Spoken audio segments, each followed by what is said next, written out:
All right, hi, happy day 2 here at VivaTech. We are thrilled to have you, standing room only. Welcome, this is a great session. How to build the next generation of digital talent. It's already here, right? So here the proof is in the pudding for sure. Welcome to the Manpower Group Lab. We're joined by Salvatore, who is a very good colleague of ours from Junior Achievement Europe, and we're joined by two incredibly talented digital experts who are part of our startups here on the lab at Manpower Group today. We've got 30 startups here. We're really proud to be showcasing so much digital, human, talented potential here related to tech, but very much driven by people and talent. So welcome, thank you for coming to see that. Thank you for coming to listen to all of the impact Junior Achievement is making. We are great partners at Manpower Group with Junior Achievement worldwide. We're operating in 30 countries together. 30% of our leaders here in Europe alone are engaged on Junior Achievement boards and panels, and many, many more of our employees are volunteers with Junior Achievement, because we believe that the next generation of talent can be part of sustainable and meaningful employment. And of course it takes tech and digital skills too. And that's what we're going to cover today. So I'm going to hand you over to Salvatore. I'll close you out later, but you are going to hear some really inspiring real life stories about new talent. Thank you, Ruth. Thank you, Manpower Group. A big round of applause to Ruth Harper. Hi, Ruth. Hello, everyone. So we are going to jump. I see many people here that are walking, but we are going to jump into the future because we're talking about digital skills, and the world of work is in great need of digital talents here. I'm joined at VivaTech 23 at the Manpower Group area by Martina and Jeremy. You want to hear their story? Yeah, just in a little bit. You want to hear the story? Yeah, just in a little bit. So what is Junior Achievement? Imagine that while we're all here, over 6.6 million young people across Europe, 6.6 million young people across Europe are dreaming to become entrepreneurs. And in 43 countries, this is what JA Europe is doing, and 15 million across the globe. So when you're preparing the next generation to enter the world of work, or when you're preparing the next generation to answer to a simple question, imagine my son, Patrick, 8 years old, a couple of years ago, you were asking, what do you want to become when you grow up? And he say, a football player. Then he went through our programs, and now you ask him, what do you want to become when you grow up? I want to become an entrepreneur. So he wants to become an entrepreneur. He wants to change society. But he also needs to learn new skills. And the new skills are digital skills, as we can see here at VivaTech. How are you, Martina? I'm very, very fine, and I'm really excited to be there, and very thankful. Thank you so much, yes. So I don't know if when you were 8 years old, you wanted to become an entrepreneur. So why did you want to become an entrepreneur? I started my company, I was 19 years old, and I dreamed about this company, I was 15 years old. Because I was born in Ivory Coast. I grew up in Madagascar, and then I've been in France. And all my childhood, I see my parents fight together because we need to pay the bill of the school. And when I discovered the French system education, I was like, oh wow, this is a new world, and it is possible to have access to education without paying too much money. And this is where everything starts. And then I discovered internet. And I wanted to change the world, and I wanted to make education and work accessible for everyone, especially in Madagascar, and then we go on. And now our vision is to train and put at work millions of people in Africa and in the world in the next years. What an amazing story. She comes, she saw a need, she wanted to transform the educational system. With Saina, you are actually doing it, and they're also learning new languages. Is it true? I will go back to you. Let me make the same question to the COO of 50, which is Jeremy. So first of all, what is 50? Yeah, so I can start by what is 50. So very, very nice meeting you, everyone. Thrilled to exchange. So 50, we are a company that is bridging the knowing, doing gap in trainings and transformations. You know, you might have been experiencing this. You go to training, you learn a lot, you acquire knowledge. It's great. You're motivated. It's perfect. But when you go back to work, sometimes it's difficult to concretely apply what you've been learning. And I think a lot of people have been experiencing this. So here's what we do at 50. We solve this issue. I might have the time to explain more about it after. So interesting. So a few years ago, now everybody, my father, right, people who study it, they say knowledge is important. Knowledge continues to be important, but what we're seeing is relevant, but it's also relevant how do you apply what you learn in the real businesses. And why do you want to become an entrepreneur?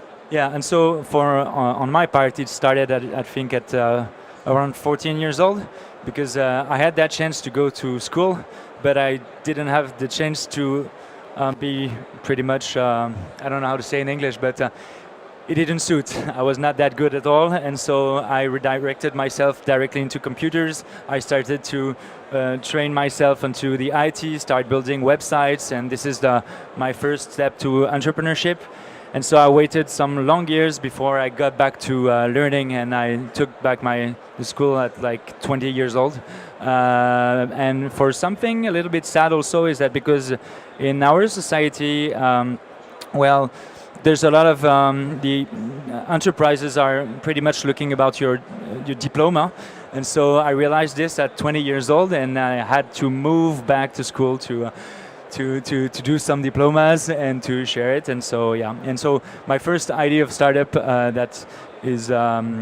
my first startup was a startup about how you can as a company recruit people not based on your diploma, but based on your motivation and your skills that are hard skills and behavioral skills.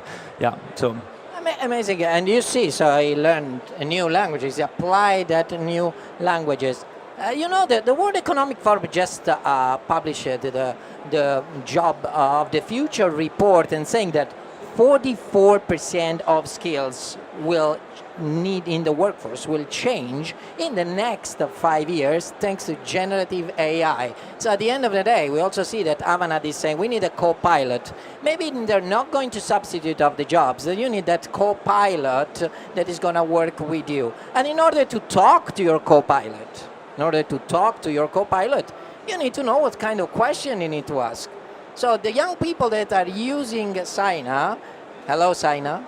Hello. Hello Saina. Have you checked out Saina? No, you should go there and say hello Saina, and then you see how many courses they've been putting together out there.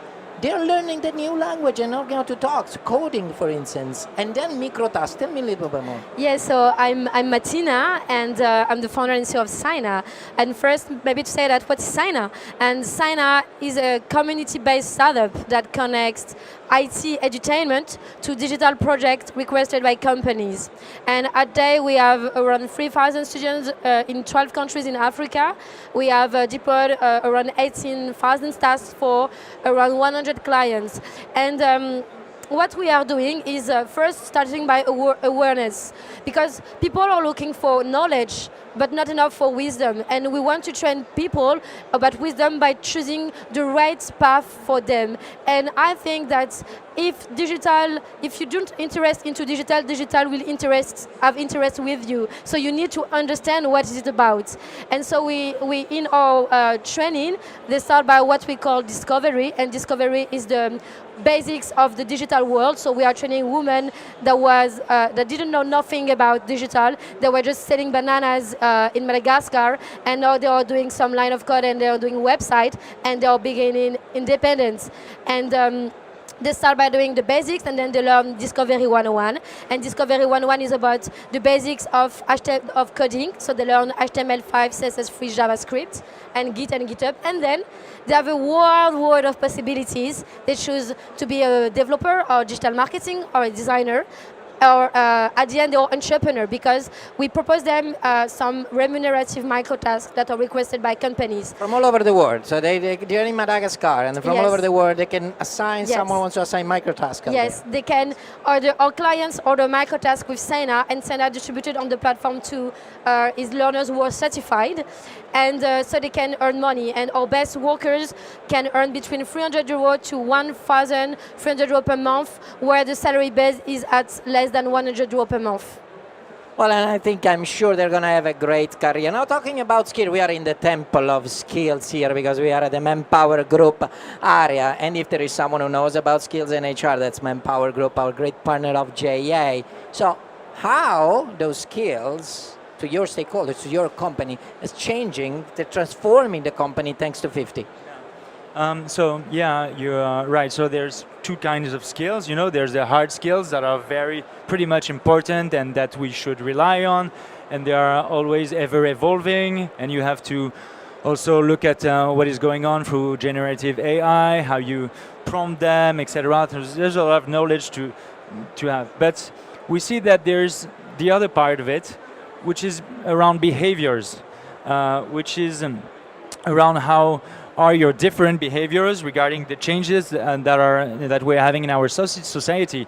So at 50, we are working on helping the organizations that have a lot of stakes. That could be regarding how the managers stop being just experts in organizations, you know, to become more people-oriented, how we can help people adapt to the new ways of working that we're having from home, from work, etc. And there's a lot of topics around also diversity and inclusion. And if we take a look at the place there is in the organizations for women at the different levels. And so all of this can be addressed also by changing behaviors in organizations. And so how are we doing this with 50? Give me a practical example, right? Give me a practical example. Okay, I'll give you a practical example. So for managers, you are going to, the company is going to say, okay, I believe my managers are not delegating enough. Okay, they're not empowering people enough. So what they do is that they send them into a training for half a day, 1 day, or through e-learning. Very theoretical, typical. No, typical, right? And so then the managers will learn all the history about delegation from the 16th century to today. So this is very, very interesting, but at the end of the day, you know, it's not very pragmatic. And so with 50, we are going to recommend them very pragmatic micro actions. And so one of them could be, okay, next time you see one of your colleagues or your people in your team, identify 2 projects on which you no longer need to be CC'd, to be in the email. And so that is very pragmatic. And our belief is that because you're not going to change the world or change your true behaviors because you're going to be asked to be a manager who delegates or an agile manager, but because you're going to do very concrete and pragmatic actions in your day-to-day using a theory that you might know, you know, the small steps theory, we believe that you are going to change your behaviors around the time. And so that is what we're doing on the topics I just said before. Well, that's fantastic. So know it first, apply it at the same time, so you can have a much better result. Give me a practical example, one of the courses that you've seen that led to some micro tasks there. Yes. For example, if you do the WordPress path at Sena, you enter in the platform. You have some written courses, and you have some video with teachers as Avatar 3D to create emotion. Because when you create emotion, I checked out those avatars. They're very engaging. They look real. They look so real. Yes, actually. It's crazy. And because when you create emotion during the training, the knowledge is staying. And so, for example, you learn how to do a WordPress website, a landing page, right? And then you learn how to do the footer, you learn how to do the header, you learn how to put the image, you learn how to put a good rating. And what I love about Sena is we refer to the superhero of our learners. So our project is about Batman, is about Superman, is about the kryptonite and all the story around all that things. And so they have what we call the REDS projects. And during all the training, they are doing this red project, and at the end, they have a final project newly, and they need to do that under 2 days. And then after, if it's okay, they access to Sana work. And when a client arrives and say, "Hey, Sana, I need to do a landing page of my startup," and so we're gonna do that. And then this little girl that have learned to do the WordPress can do the landing page directly on Sana work and earn money. Well, she talked about superheroes and superpower. Batman, Superman. Well, you two guys have the superpowers of entrepreneurship, the superpower of digital skills, and the superpowers because you're ready for work. We, together with Manpower Group, we're working globally to give those superpower to young kids from 5 years old up to 29 years old across the globe. And we have a huge responsibility. And it comes also with a little bit of staying fit. Jumping this canyon of digital skills gap thanks to the program that we are doing, JA and Manpower Group. I call back Ruth Harper. Please, Ruth, join me on stage. I am not going to jump, so you can all feel comfortable that I'm not going to ask you to jump either. What a great brief inspiration and taster of some really impressive progress, which I get the feeling has maybe only just begun. And Martina, we had this conversation last year, so I am thrilled to hear about the progress and the growth. I guess my 3 takeaways that I just heard running through both examples here was learning, right? We can't be know-it-alls, we need to be learn-it-alls. Whether we are digital youth or digital older or digital learners, whatever, we got to keep learning. I heard resilience, right, which is everything that we at organizations probably talk around with regard to leadership. Whether school didn't work the first time round or didn't appeal the first time round, or whether it didn't feel easy the first time round, how do you try again? How are you resilient? And how do you put that into practice? And I think the other thing that I heard was around the behaviors piece as well, Jeremy, which I loved, which I think could make us all kind of take an action away from this. How many people are we CCing, or how many things are we getting CC'd on that we just don't need to clog our minds up with? That challenge to leaders, or as people become leaders, I think is a great one. So I think we started with how to build the next generation of digital talent. I think what we're seeing is the next generation of digital leaders. Thank you both. Thank you, Salvatore and Junior Achievement. An inspiration and some great energy to take away. Thank you all for coming. Thank you very much.